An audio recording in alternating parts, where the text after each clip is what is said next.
Assalamualaikum warahmatullahi wabarakatuh. Waalaikumsalam warahmatullahi wabarakatuh. Alhamdulillahi rabbil alamin. Wassalatu wassalamu ala sayyidil mursalin. Wa ala alihi wa sahbihi ajma'in. Rabbi syrah li sadri wa yassir li amri. Wahlul uqdatam min lisani yafqahu qawli. Subhanaka la ilma lana illa ma 'allamtana. Innaka antal alimul hakim. Wala hawla wala quwwata illa billahil aliyil azim. Alhamdulillah, kita insyaAllah dapat menyambung kembali slot Talaki Safinatun Najah. Ya. Menggunakan pakai kitab Safinatun Najah. Karangan Syekh Salim bin Sumair Hadrami. Jadi insyaAllah lah yang mana ada sama ada kitab Safinatun Najah hak edisi Jawi ataupun hak edisi Rumi. Ya. Jadi hak edisi Jawi ni muka surat 2 baris yang ketiga daripada atas. Edisi Rumi tu kena tanda sendirilah. Sebab saya pakai hak edisi Jawi. Qala al-muallifu rahimahullahu ta'ala wa nafa'ana bi'ulumihi amin.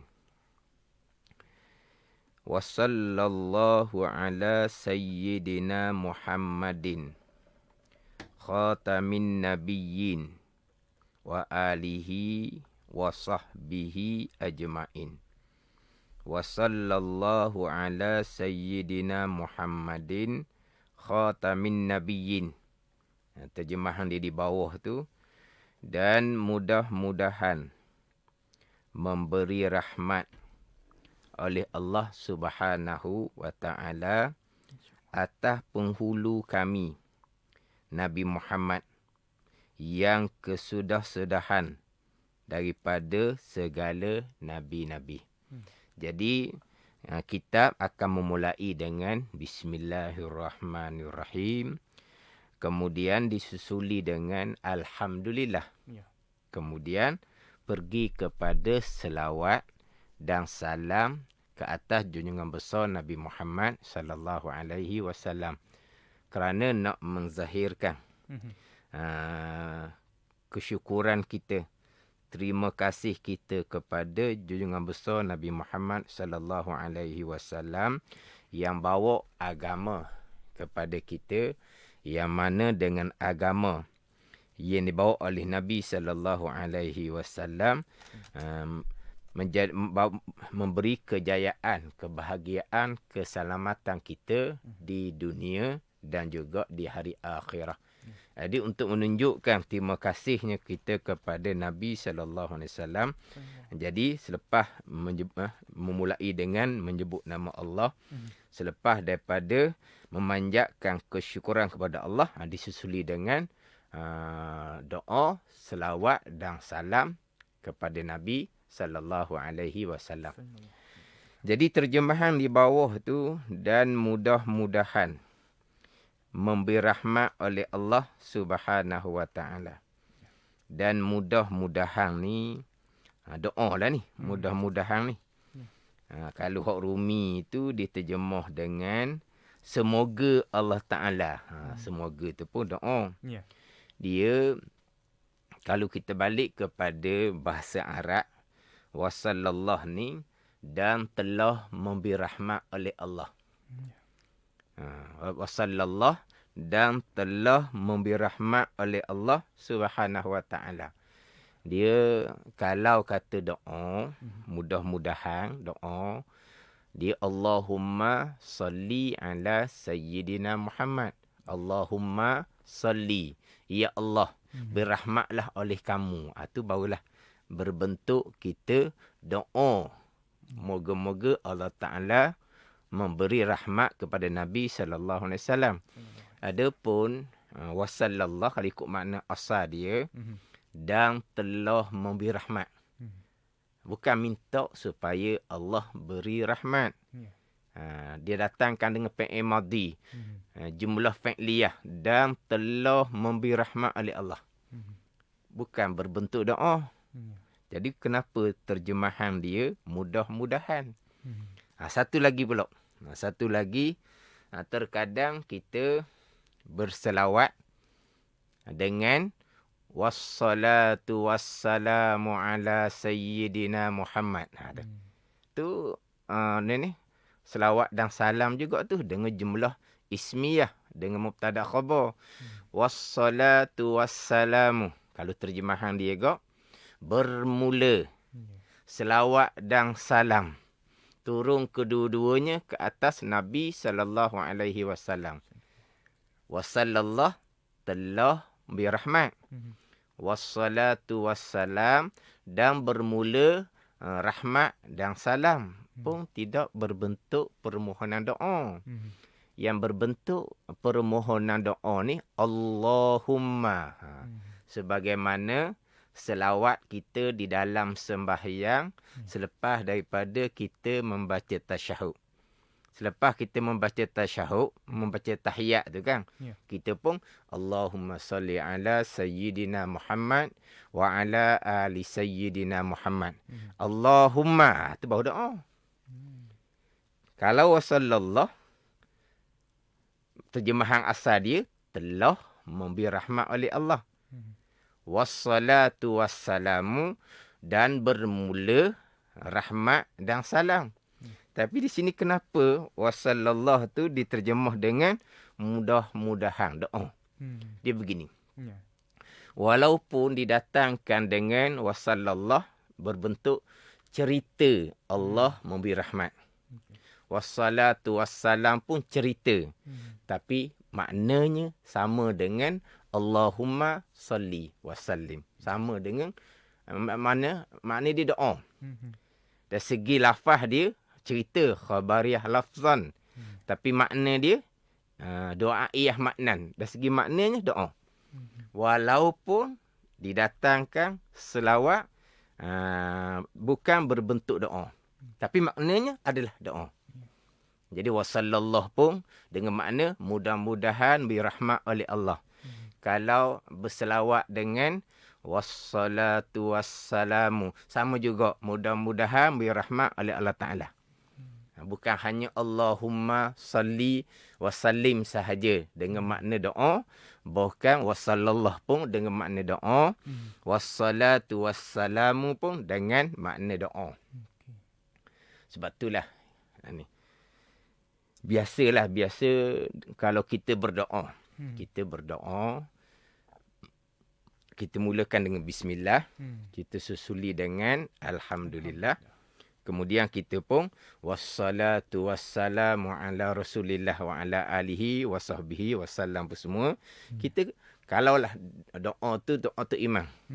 Kita aminkan doa tu. Wassalatu wassalamu tu. Kita aminkan. Sebab itu doa.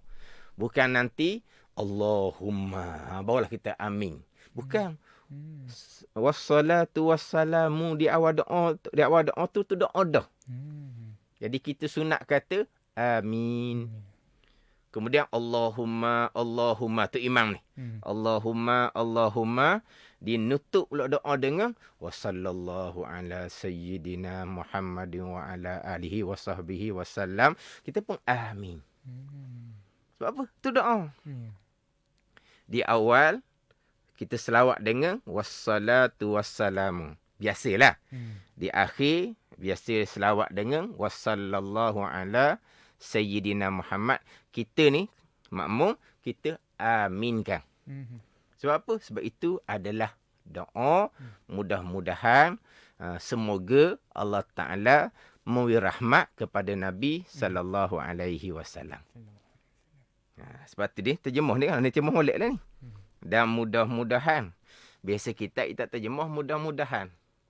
Dia akan terjemah dengan dan telah memberi rahmat oleh Allah. Gitu. Kemudian, apa makna telah memberi rahmat? Dengan makna mudah-mudahan. Tapi sini tu didatangkan dengan makna sebagai doa. Ini sebagai tambahan lah. Ini sebagai tambahan.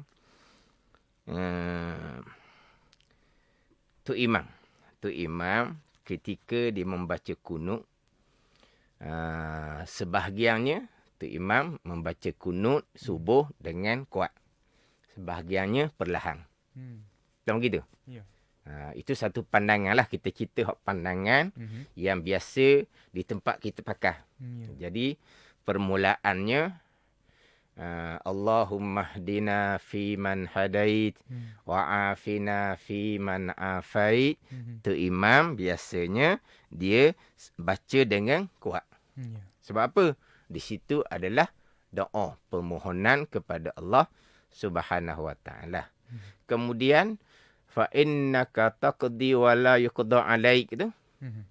Mula daripada fa innaka taqdi wa la yuqda alaik, tu imam dia perlahan. Kan gitu? Ya. Dia perlahan. Sebab apa? Di situ bukan doa. Di situ dipanggil sana' pujian. Kemudian walaupun ada pandangan fa innaka taqdi pun kuat juga. Tapi saya tak mau bicara pandangan tu semua nak bicara. Kalaulah imam di awal kunut subuh dengan kuat, di separuh tu pula dengan perlahan. Ya. Kenapa di awal tu dengan kuat? Sebab Allahumma hdina fi man hadai adalah doa. Maka dikuatkan sedikit. Kemudian makmum pun amin, amin makmum. Sampailah kepada fa innaka taqdi wa la yuqda alaik. Tu imam pun baca dengan perlahan. Puji itu adalah sanad memuji Allah Subhanahu wa taala. Maka makmum pun sama-sama baca fa innaka taqdi tadi tu dengan sendirilah. Selesai kunut, masuklah kepada selawat. Mana selawatnya? Wa sallallahu ala sayyidina Muhammadin wa ala alihi wa sahbihi wa salam. Tu di hujung kunut. Itu adalah selawat. Jadi kalau kita faham, wa sallallahu adalah doa. Moga-moga Allah Ta'ala beri rahmat. Macam di sini diterjemah dengan mudah-mudahan beri rahmat oleh Allah Ta'ala. Jadi doa. Jadi apabila wa sallallahu tu doa, maka tu imam disunatkan perkuat. Dia kuat balik sebagaimana Allahumma hdina fi man hadait. Jadi permulaannya kuat. Fa innaka taqdi wa la yuqda alaik perlahan. Habis astaghfiruka wa atubu ilaik perlahan. Lepas tu imam pun wa sallallahu ala sayyidina Muhammadin wa ala alihi wa sahbihi wa salam dengan kuat. Maka makmum pun amin. Kemudian sama-sama tu sujud. Sunat seumpama tu. Kenapa tu imam wa sallallahu dengan kuat? Sebab wasallallahu adalah doa kita. Moga-moga Allah memberi rahmat kepada Nabi. Aku tu imam kuat balik lah. Tapi adalah tu imam yang dia akan kuat balik. Dan ada tu imam yang fa innaka taqdi wa la yuqda alaik itu perlahan sampai ke siap. Sampai ke selawat pun dia perlahan juga. Ada kat biasa tu. Tapi disunatkan. Tu imam wasallallahu tu angkat suara kembali, kuatkan kembali sebagaimana Allahumma hdina fi man hadait. Sunat seumpama tu. Sebab apa? Sebab wasallallahu ala sayyidina Muhammadin wa ala alihi wa sahbihi wasallam adalah doa. Dia ada doa, maka kuat semulalah. Tapi kalau tu imam perlahan sampai ke turun sujud, maka wasallallahu tu makmum kata sendirilah. Kalau wasallallahu tu makmum kuatkan, maka makmum tak payah wasallallahu lah makmum. Makmum diam. Wasallam tu imam. Makmum pun amin. Dia gitu. Dia kadang-kadang imam comel dah. Imam. Wasallallahu imam dengan kuat. Tapi tak ada amin daripada makmum. Masa tu imam. Allahumma hdina fi man hadait. Makmum pun amin. Wa afina fi man afait. Makmum pun amin. Lagi dia tak ingat nak sebut dah. Hak doa kunut tu lah. Amin. Amin makmum. Tapi bila tu imam. Wa sallallahu ala sayyidina Muhammadin wa ala alihi wa sahbihi wa sallam. Makmum senyap je. Tidak aminkan doa tu imam. Moga-moga Allah Ta'ala memberi rahmat ke atas Nabi sallallahu alaihi wasallam. Kenapa tak aminkan? Allahumma hdina, minta hidayah pada diri kita. Amin. Wa afina, minta afiat pada diri kita. Amin. Wa sallallahu ala sayyidina Muhammad. Tidak aminkan? Aminkanlah. Pada sebab itu doa. Moga-moga Allah Ta'ala memberi rahmat ke atas Nabi sallallahu alaihi wasallam. Jadi tu imam kuat dah wasallallahu. Makmum pula tidak sambut dengan amin. Ya Allah, perkenankan olehmu ya Allah, tu makna amin. Tidak ada amin daripada makmum. Tapi kadang-kadang tu imam pun senyap juga situ. Kalau tu imam wasallallahu dengan perlahan, maka makmum wasallallahu sendirilah. Dia gitulah. Makmum wasallallahu sendiri. Cuma nak sebut di sini, wasallallahu tu adalah doa. Wassalatu wassalamu adalah doa. Sama dengan makna Allahumma salli ala sayyidina Muhammad. Sama je.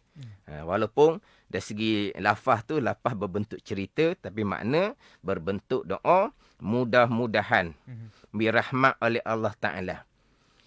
Dia, kalaulah selawat tu daripada Allah Subhanahu wa Ta'ala, wasallallahu, dan telah berselawat oleh Allah.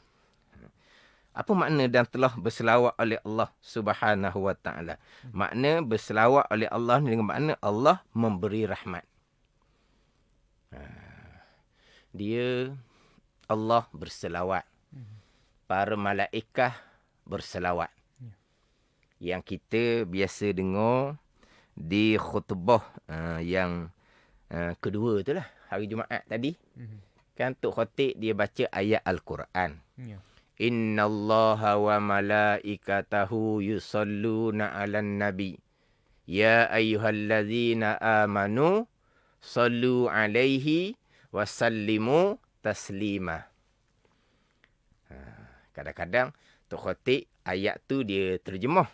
Kadang-kadang Tok Khatib ayat tu dia tidak terjemah. Tapi terjemah ke, tak terjemah ke, kita faham dah. Tak minggu dah kan. Inna Allaha wa malaikatahu yusalluna 'alan nabi. Ya ayyuhallazina amanu sallu 'alaihi wa sallimu taslima. Makna ayat tu, sesungguhnya Allah Ta'ala dan para malaikat bagi Allah Ta'ala sentiasa berselawat ke atas Nabi sallallahu alaihi wasallam.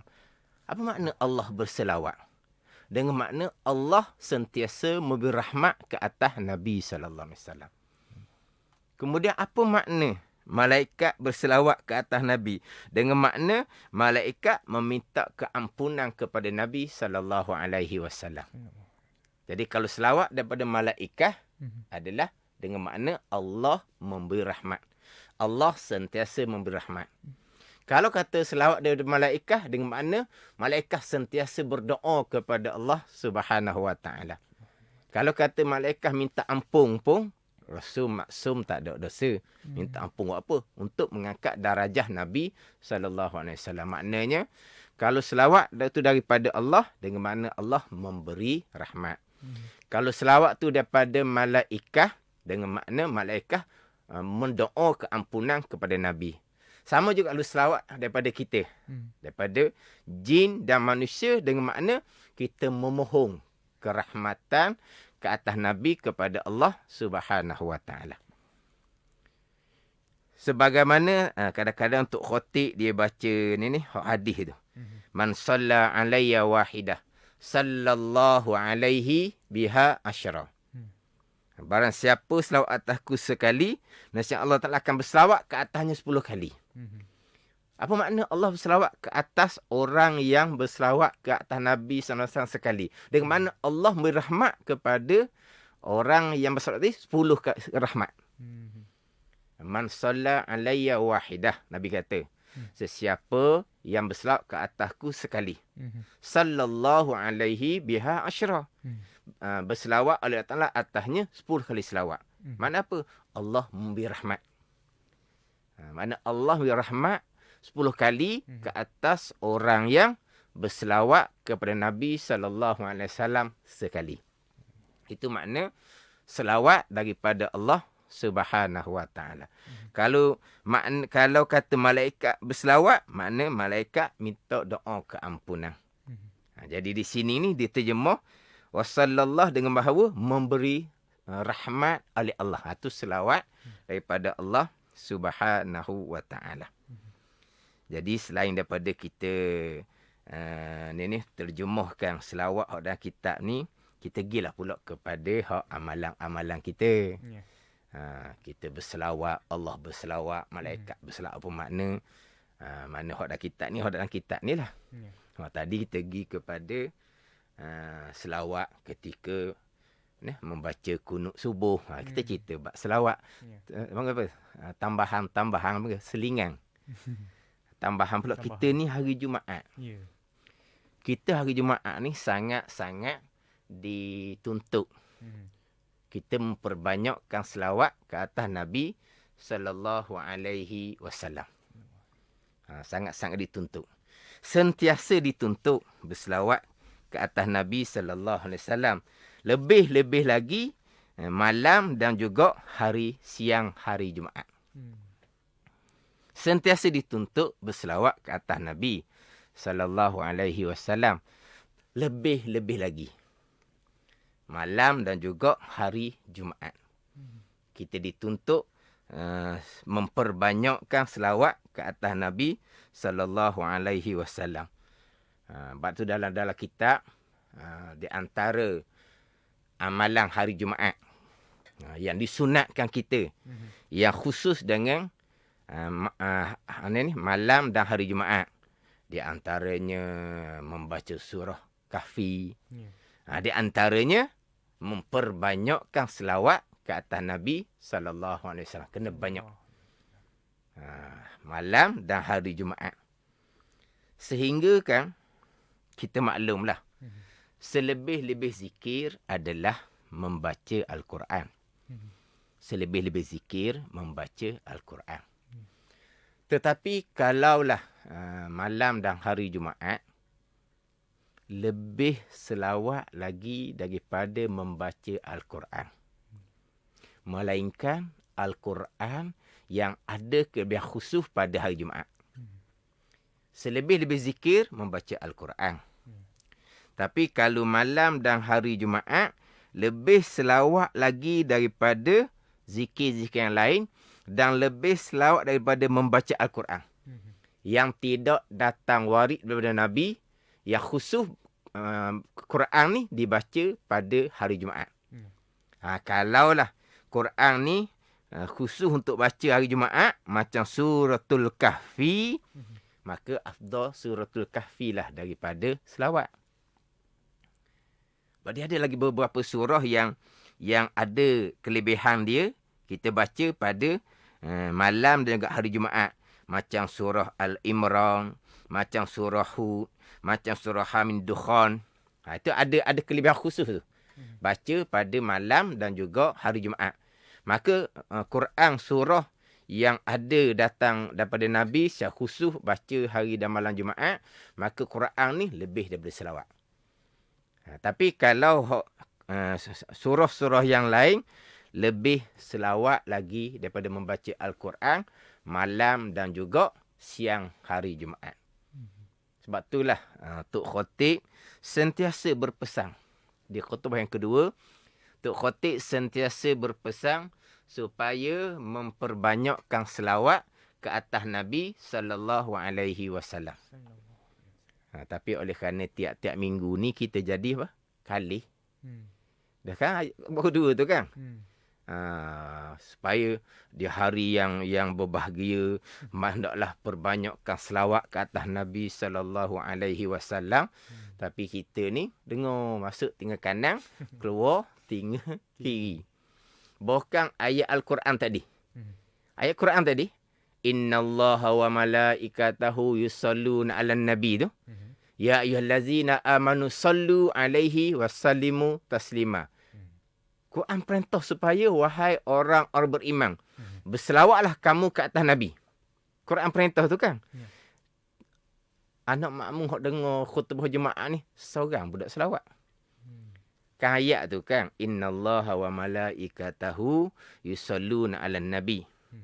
Ya ayyuhallazina amanu, wahai orang beriman, sallu alaihi, berselawatlah kamu ke atas Nabi. Quran perintah tu kan. Hak duduk depan tu, klik. Selawatlah sepatutnya. Sebab Quran perintah selawat. Tak khatib kadang-kadang, ayat Quran tu khatib terjemah kadang-kadang. Bukan dia baca ayat saja. Tapi kita tak faham. Selawatlah kamu, selawatlah sekali. Dia gitu. Jadi Tok Khatib pesan supaya hari Jumaat, penghulu segala hari ni, perbanyakkan selawat. Jadi kita pun jadi dengar saja je. Ni siapa peringkat? Oleh kerana Tok Khatib ni tiap-tiap minggu pesan supaya selawat. Di khutbah yang kedua. Kalau Tok Khatib tak pesan selawat, ada makmum kata, khutbah tak cukup rukun, dia kata. Tak cukup rukun khutbah, dia kata. Kenapa dia rukun khutbah? Sebab Tok Khatib tidak pesan kepada ahli jemaah supaya perbanyakkan selawat. Itu bukan rukun khutbah. Tapi nak ceritanya, oleh kerana Tok Khatib tiap-tiap minggu berpesan supaya memperbanyakkan selawat. Jadi kalau ada Tok Khatib yang terlupa nak pesan, anak makmum ni ingat ke Tok Khatib tidak melengkapkan rukun khutbah. Sebab membaca khutbah ada rukun juga. Dan di antara rukun khutbah adalah berselawat. Tapi rukun khutbah berselawat tu di awal lagi dah Tok Khatib berselawat. Tok Khatib khutbah yang pertama berdiri. Khutbah yang kedua Tok Khatib berdiri. Tok Khatib pun alhamdulillah. Itu satu rukun khutbah. Lepas tu Tok Khatib pun katalah wassalatu wassalamu ala rasulillah. Itu rukun khutbah dah tu situ. Ittaqullah, itu rukun khutbah. Adapun di hujung khutbah kedua, Khatib memesan supaya perbanyakkan selawat. Itu bukan rukun khutbah. Tapi nak ceritanya, oleh kerana Tok Khatib kebiasaannya tiap minggu memesan supaya memperbanyakkan selawat. Kalau Tok Khatib lupa nak pesan, ada makmum kata rukun khutbah tak cukup sebab mereka ingat pesan selawat supaya perbanyakkan selawat tu adalah rukun khutbah. Sampai gitu no. Tapi ahli kita pula macam mana? Tok Khatib pesan tiap-tiap minggu, sebelah kita ni, buat dah tahu je. Tak ada selawat-selawat pun. Hari lain pun perbanyakkan selawat. Hari Jumaat ni sama telah hari Jumaat ni pula. Tak perbanyakkan selawat juga. Tak perbanyakkan selawat dan salam ke atas Nabi SAW. Dalam hadis-hadis banyak menceritakan berkaitan dengan selawat hari Jumaat ni. Di antara hadisnya, inna min afdali ayyamikum yaumal Jum'ah. Sesungguhnya daripada selebih bagi hari-hari kamu ialah hari Jumaat. Hari Jumaat kan penghulu kan? Penghulu segala hari. Jadi di antara daripada selebih-lebih hari kamu ialah hari Jumaat. Lepas tu Nabi pun perintah hari Jumaat ni. Nabi perintah fa aksiru alayya minas salati fihi. Maka perbanyakkan oleh kamu daripada selawat atasku pada hari Jumaat. Tu Nabi perintah. Fa aksiru. Perbanyakkan daripada selawat atas aku fihi pada hari Jumaat. Nabi suruh perbanyak. Lepas tu Nabi berkata, fa inna salatakum ma'rudatun alayya. Maka selawat kamu tu akan dilentangkan ke atas aku, akan disampaikan pada Nabi SAW. Ni hak nak cerita, hak Nabi perintah supaya perbanyakkan selawat ke atas Nabi SAW. Dalam hadis yang lain Nabi bersabda, aqsiru alayya minas salati lailatul jum'ati wa yaumal jum'ah. Perbanyak oleh kamu atas aku daripada selawat malam Jumaat dan hari Jumaat. Faman shalla alayya salatan sallallahu alaihi biha asyra.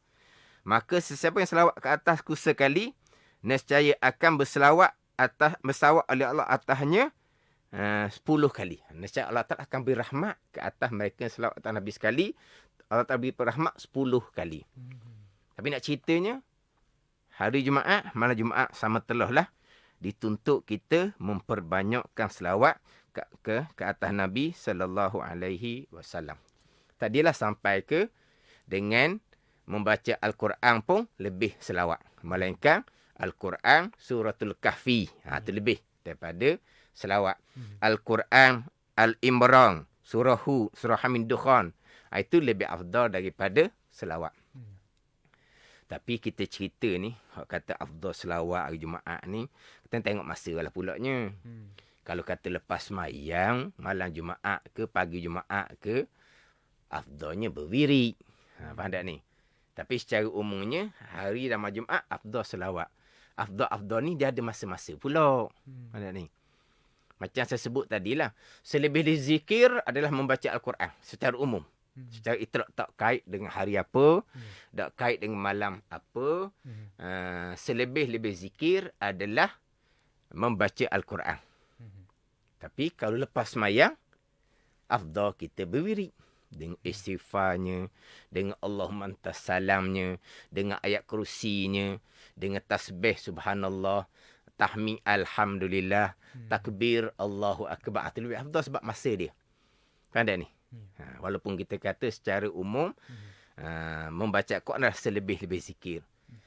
Terkadang, sedang-sedang kita membaca Al-Quran.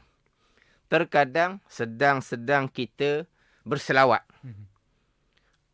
Disunatkan kita berhenti membaca Al-Quran. Disunatkan kita berhenti berselawat. Membaca Al-Quran selebih berzikir. Berselawat pun di antara hak zikir hak lebih di sisi Allah Subhanahu Wa Taala. Tapi ada ketika afdal berhenti baca Quran, afdal berhenti selawat, afdal diam daripada membaca Quran. Afdal diam daripada berselawat. Ketika mana? Ketika Bilal sedang melaungkan azan. Sedang baca Al-Quran, Bilal azan. Sunat kita berhenti baca Quran. Membaca Al-Quran selebih berzikir. Betul. Azan sedang dikumandang. Berhenti baca Quran. Sunat dengan azan, sunat jawab azan. Jadi, selebih berzikir baca Quran pun ada ketika afdal diam daripada membaca Al-Quran. Afdal diam daripada berselawat. Kita sedang berselawat, orang azan. Kita berhenti lah. Ada gitu. Tapi kalau disebut secara umum kok, selebih berzikir baca Al-Quran. Kemudian pula, hari Jumaat, afdal lagi kita berselawat, memperbanyakkan selawat kepada Nabi sallallahu alaihi wasallam. Kemudian, ini nak cerita kelebihan-kelebihan lah ni berkaitan dengan selawat. Dia membaca Al-Quran, berselawat, itu tak sama dengan zikir-zikir yang lain. Seseorang membaca Al-Quran, dia baca Al-Quran comel lah dengan belajar. Tapi dia punya tadaburnya kurang. Maknanya kalau kita kata mulut membaca Al-Quran, tapi khusyuknya tidak ada. Mana kita panggil melayang-layang. Pada ni. Dia berselawat, tapi hatinya melayang-layang. Tetap boleh pahala membaca Al-Quran, tetap boleh pahala selawat. Ada kelebihan dia. Tapi kalau baca Al-Quran dengan tadabbur, dengan khusyuk, tu tinggilah kelebihan dianya. Ada pun zikir-zikir yang lain, bukan membaca Al-Quran, bukan berselawat, zikir-zikir yang lain, subhanallah, subhanallah, subhanallah ni. Ikut tu imam ni. Subhanallah, subhanallah, lepas mayang ni. 33 kali. Tak sedar-sedar pun dia 33 kali. Sedar-sedar siap dah. Mana apa ni? Dia khoyar. Mana ni? Kan subhanallah kan tu imam yang bilang 33 kali kan? Alhamdulillah tu imam bilang 33 kali. Allahu Akbar tu imam bilang 34 kali. Dia pun mulut dia bergerak. Tapi dia tak sedar. Habis dah Allahu Akbar kabira walhamdulillahi katsira. Mana apa tu? Mulutnya subhanallah. Mulutnya alhamdulillah. Mulutnya Allahu Akbar. Tapi hatinya melayang-layang. Dapat tak pahala zikir dia tadi? Atau khilaf ulama. Setengah orang kata tak dapat. Sebab apa? Sebab tak ada. Dia hanya mulut saja kata subhanallah. Mulut saja kata alhamdulillah. Hak lepas semayang tu. Setengah orang kata dapat juga. Pahala kodoh-kodoh lah. Tapi kalau membaca Al-Quran, berselawat, walaupun dia tu lalai hati dia, pahala baca Quran tetap dapat. Pahala selawat tetap dapat. Tapi janganlah baca Quran dengan lala begitu. Janganlah pula berselawat dengan lala begitu. Tak sempurnalah seumpama tu.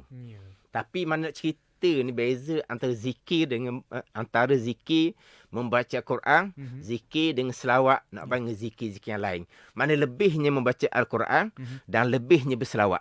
Sehingga kan baca Al-Quran, maknanya tak tadabbur, tak ingat apa-apa pun, khoyar pun, masih lagi boleh pahala. Boleh pahala membaca Al-Quran. Tapi tak sempurna lah. Kalau kata berselawat pun, masih lagi boleh pahala selawat.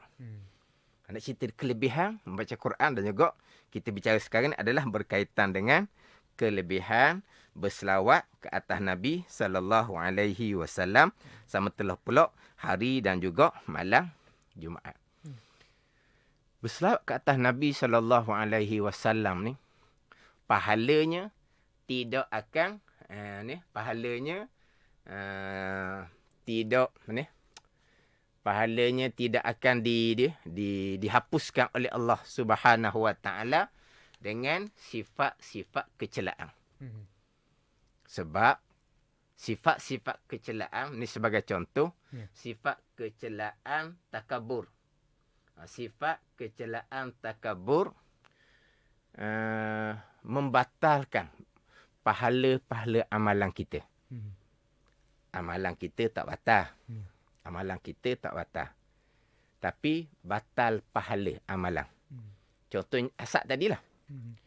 Sebagaimana sabda Nabi SAW, al-hasadu ya'kulul hasanati kama ta'kun nar hatab.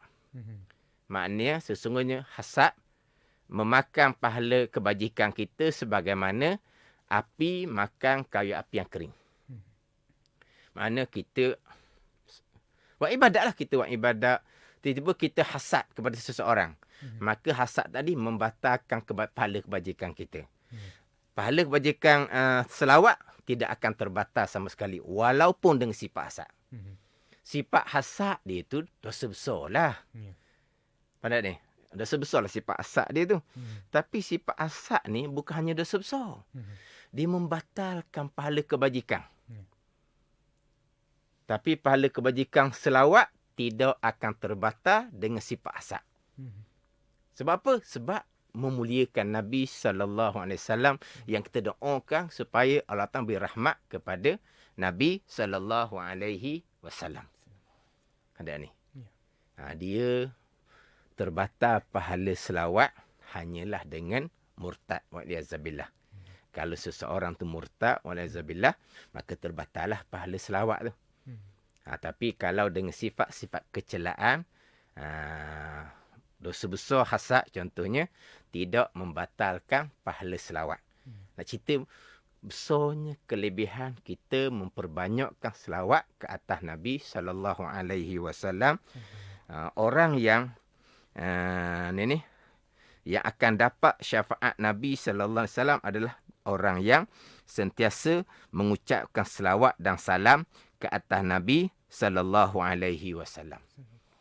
Tapi kita kena ingatlah, kita doakan kerahmatan dan kesejahteraan ke atas Nabi SAW ni. Bukan kita doa saja, kita ikutlah apa agama yang dibawa datang oleh Nabi SAW. Kenapa kita sentiasa doa kerahmatan ke atas Nabi? Doa kesejahteraan ke atas Nabi SAW. Sebab apa? Sebab kita nak menzahirkan kita cinta pada Nabi. Kita nak membesarkan Nabi, memuliakan Nabi kerana tadi Nabi bawa agama. Dengan agama inilah yang jadi selamat kita dunia dan akhirat. Maknanya kita yang memperbanyakkan selawat dan salam ni, kita yang sentiasa mengikuti ajaran Nabi sallallahu alaihi wasallam yang bawa kita selamat dunia dan akhirah. Kemudian kita nak memuliakan Nabi yang bawa agama, dengan agama selamat kita pun sentiasa doakan kerahmatan dan kesejahteraan atas Nabi sallallahu alaihi wasallam. Jangan hanya selawat salam. Agama Nabi tak turut, akidah Nabi bawa tidak mempelajari pun. Perintah-perintah Nabi bawa tidak turuti pun. Tapi dia sentiasa selawat. Tu tak jadi gitu. Ada ni. Jadi orang yang sentiasa selawat ni kenapa? Kerana tadi. Kerana kita yang dapat keselamatan dunia dan akhirat dengan agama yang kita turuti. Agama tu siapa bawa? Nabi SAW yang bawa. Maka kita pun sentiasa selawat dan salam kepada Nabi Rasul yang bawa agama yang menyelamatkan kita semua ummah di dunia dan juga di akhirah. Sebagaimana buat program apa-apa sekalipun. Program maulud. Program selawat. Program cinta Rasul. Yang paling besarnya, kita tu sentiasa ikut ajaran Rasul. Jangan kita buat program sahaja. Akidah Rasul, kita tidak pelajari. Agama Rasul, kita tidak pelajari. Tu jadi halwa telinga je. Jadi kita nak menzahirkan kecintaan, terima kasih kita kepada Rasul yang bawa agama dengan bahawa kita sentiasa memperbanyakkan selawat dan salam ke atas Nabi sallallahu alaihi wasallam. Ni kita baca kitab, tuang kitab memulai kitab dengan bismillah. Alhamdulillah, selawat dan salam. Kemudian kita ceritalah bab selawat begitulah. Cara-cara kita lah untuk umum. Untuk umum. Mana kalau kita nak baca terjemah saja tu sesat dahnya. Tapi kita ambil lah dia punya ni poin-poin dia itulah sebagai ilmu penambahan kepada kita yang kita duk sentiasa selawat dan salam, yang kita duk sentiasa diperingatkan memperbanyakkan solat hari Jumaat. Apa dia punya kelebihan dia. Itulah mana saya akan bawa kitab Safinah Najah ni seumpama itulah. Mana kita akan baca sikit-sikit je lah. Jadi masa kita sampai dah. Jadi kira-kiranya wasallallahu ala sayyidina Muhammadin khatamin nabiyyin wa alihi wa sahbihi ajma'in. Ni minggu depan kena baca semula lah. Sebab tak kata molek lagi ni. Baru-baru cerita bab terjemahan mudah-mudahan. Kenapa terjemahan mudah-mudahan doa? Sebab maksud sini adalah doa. Kemudian memberi rahmat oleh Allah. Itu makna selawat daripada Allah. Kemudian kita cerita sedikit kelebihan selawat. Jadi insya-Allah untuk akan datang saya akan menyambung baliklah di tempat yang sama. Wa sallallahu ala sayyidina Muhammadin khatamin nabiyyin. Wallahu a'lam.